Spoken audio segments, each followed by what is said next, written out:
A kú déédé àsìkò yìí, kókó inú ìwé ìròyìn la mú wá fún yín láti inú àwọn ìwé ìròyìn ilẹ̀ Nàìjíríà. Orúkọ tèmi ni Ọmágbémisọ́lá Ọmọlọ́rọ̀mádé. Àwọn àgbà amòfin lára wọn ni a ti rí Fẹ́mi Fálànà pẹ̀lú onímọ̀ òfin fún àjọ Amnesty International ní ìlú London. Dókítà Kọ́láwọlé Ọláníyan ti rọ ìjọba àpapọ̀ láti tẹ̀lé àṣẹ ilé-ẹjọ́ méjèèjì tí àjọ SERAP gbà.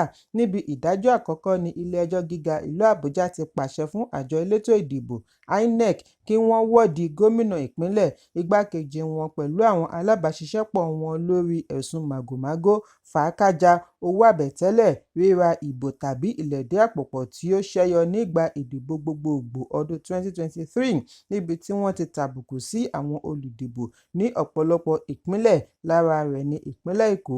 Ilé-ẹjọ́ pàṣẹ fún INEC kí wọ́n rí i dájú wípé wọ́n yan olùṣèwádìí tó dá dúró láti ṣe ìwádìí gbogbo ẹ̀sùn tó ní í ṣe pẹ̀lú ìdìbò tako àwọn gómìnà àti igbákejì wọn ní gbogbo ìpínlẹ̀ tí ètò ìdìbò ti wáyé ní ọdún 2023.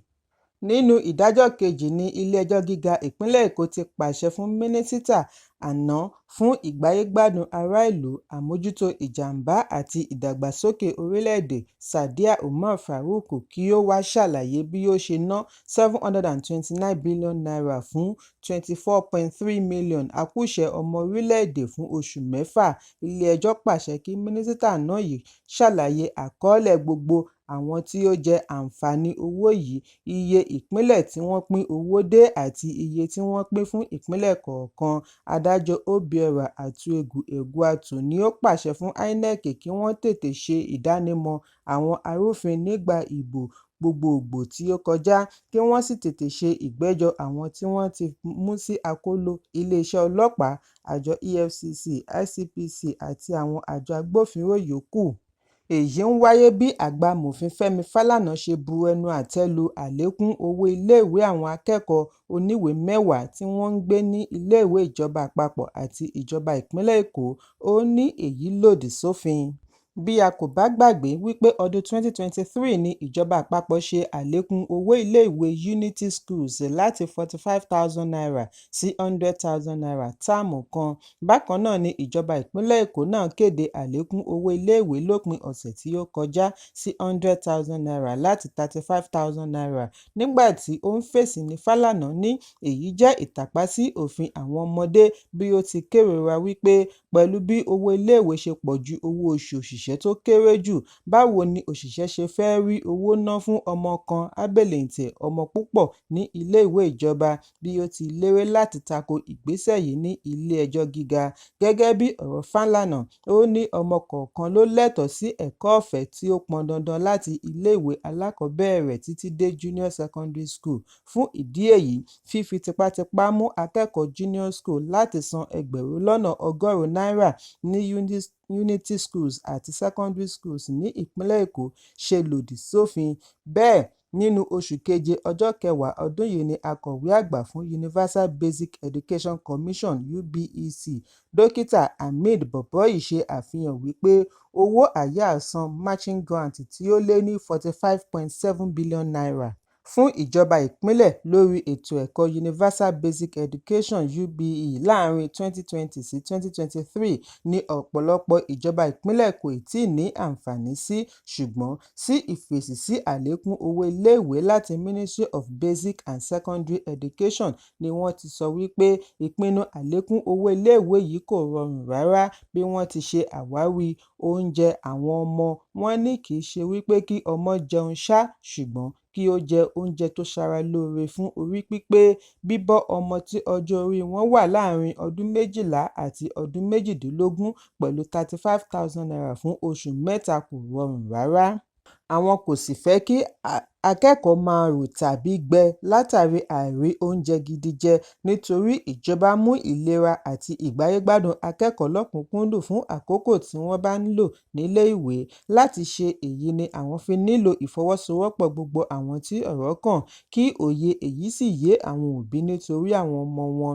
Ìwádìí jẹ́ kó di mímọ̀ wípé àwọn òbí ní boarding school Eva Adelaja Girls Grammar School ní Bariga, ìpínlẹ̀ Èkó ṣe ìfẹ̀hónúhàn lópin ọ̀sẹ̀ tako tako àlékún owó iléèwé bí ọ̀pọ̀ òbí ṣe tú síta lọ́pọ̀ yanturu sí agbègbè iléèwé ní ọjọ́ Àìkú láti béèrè fún ìdápadà àlékún owó iléèwé bí wọ́n ti lérí wípé akẹ́kọ̀ọ́ kò ní wọlé padà sí iléèwé títí di ìgbà tí wọ́n bá dá owó iléèwé padà sí ti tẹ́lẹ̀.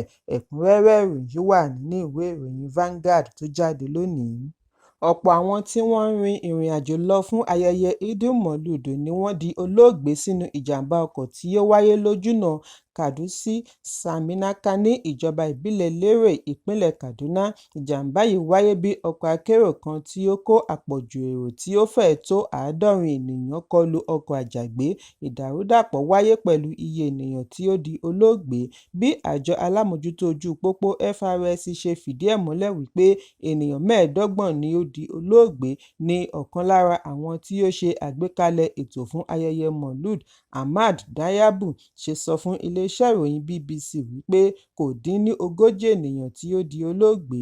Nínú àtẹ̀jáde àjọ FRSC ní adarí ẹkùn Kabir Nadabo ti sọ wípé ènìyàn 63 ni ó ní ìjàmbá ọkọ̀, 15 nínú wọn pẹ̀lú dẹ́rẹ́bà ọkọ̀ di olóògbé lójú ẹsẹ̀, nígbà tí 10 yòókù dé ilé ìwòsàn kí wọ́n tó di olóògbé.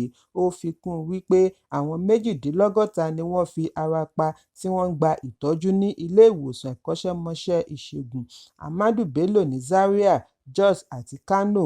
Wọ́n wá tẹnumọ́ ìdí láti máa ṣe ìdánilẹ́kọ̀ọ́ fún àwọn dẹ́rẹ́bà lóòrèkóòrè lórí wíwa ọkọ̀ lójú pópó. Ẹ̀kúnrẹ́rẹ́ ìròyìn wà nínú ìwé ìròyìn Daily Trust tó jáde lónìí. Rògbòdìyàn jákèjádò orílẹ̀-èdè lórí ọ̀wọ́ngógó epo ti mú àjọ elétò ìdìbò INEC ṣe àlékún ìnáwó wọn fún àwọn ọlọ́kọ̀ èrò tí yóò bá wọn kópa nínú ìdìbò gómìnà ọjọ́ Àbámẹ́ta ní ìpínlẹ̀ Edo, gẹ́gẹ́ bí ìròyìn ṣe jábọ̀.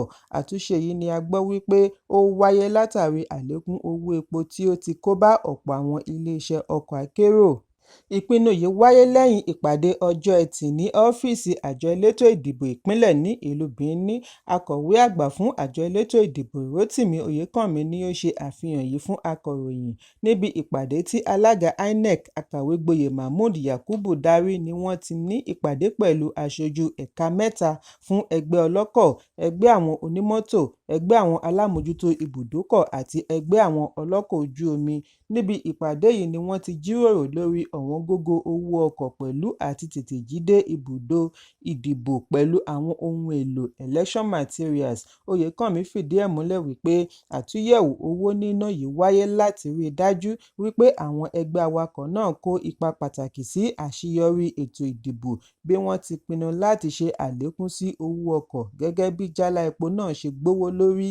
Lẹ́yìn èyí ni ẹgbẹ́ mẹ́tẹ̀ẹ̀ta wá fi ìpinnu wọn hàn láti ṣiṣẹ́ kárakára fún àṣeyọrí ètò ìdìbò gómìnà ìpínlẹ̀ Edo. Bẹ́ẹ̀ bí ó ti kù ọjọ́ 4 kí ìdìbò yìí wáyé ní ètò òṣèlú ìpínlẹ̀ Edo gbọ̀nà àrà yọ lẹ́yìn tí olùdíje du ipò gómìnà láti ẹgbẹ́ òṣèlú People's Democratic Party PDP Asue Ighodalo pé ẹ̀sùn ológun bílíọ̀nù náírà tako Senator Adams Oshiomhole láti ẹgbẹ́ òṣèlú All Progressives Congress APC. Bákan náà ni gómìnà àná fún ìpínlẹ̀ Rivers Nyesom Wike kò ní agbára láti dènà àṣeyọrí tàbí ìjákulẹ̀ rẹ̀ níbi ìdíje gómìnà.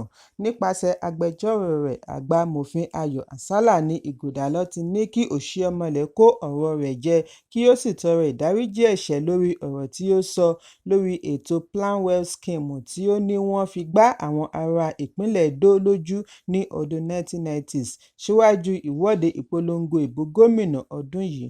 Wọ́n ní ọ̀rọ̀ yìí jẹ jáde lórí ẹ̀rọ amóhùnmáwòrán pẹ̀lú ẹ̀rọ ayélujára. Àgbà-amòfin ní pẹ̀lú ipò Oshiomhole gẹ́gẹ́ bí àgbà ọ̀jẹ̀ àti onípò pàtàkì lẹ́nu iṣẹ́ ìjọba, kò yẹ kí irúfẹ́ irọ́ bẹ́ẹ̀ máa jáde lẹ́nu rẹ̀ níta gbangba nítorí ọ̀rọ̀ òṣèlú. Àgbà-amòfin ní oníbàárà wọn jẹ́ amòfin àti adarí láti ìgbà tí wọ́n ti bí títí dòní tí kò lọ́wọ́ nínú ẹ̀sùn ìwà jìbìtì pàápàá jùlọ lórí ètò Plan Well Scheme tí wọ́n fi kàn án. Fún ìdí èyí, kí Oshiomhole tọrọ àforíjì nínú ìwé ìròyìn olójoojúmọ́ ilé wa ó kéré tán 3 àti ẹ̀rọ amóhùnmáwòrán 2. Lẹ́yìn èyí kí ó san 20 bílíọ̀nù náírà owó ìbanilórúkọjẹ́. Ẹ̀kúnrẹ́rẹ́ ìròyìn wà nínú ìwé ìròyìn Punch tó jáde lónìí. Ìlúmọ̀ọ́ká olórin Habib Òkìkíọlá tí gbogbo ènìyàn mọ̀ sí Portable ti fi ìjákulẹ̀ rẹ̀ hàn sí olùdíje du ipò ààrẹ ọdún 2023 láti ẹgbẹ́ òṣèlú Labour Peter Obi. Àwọn méjèèjì yìí ni wọ́n pàdé lópin ọ̀sẹ̀ ní ìlú Benin, ìpínlẹ̀ Edo.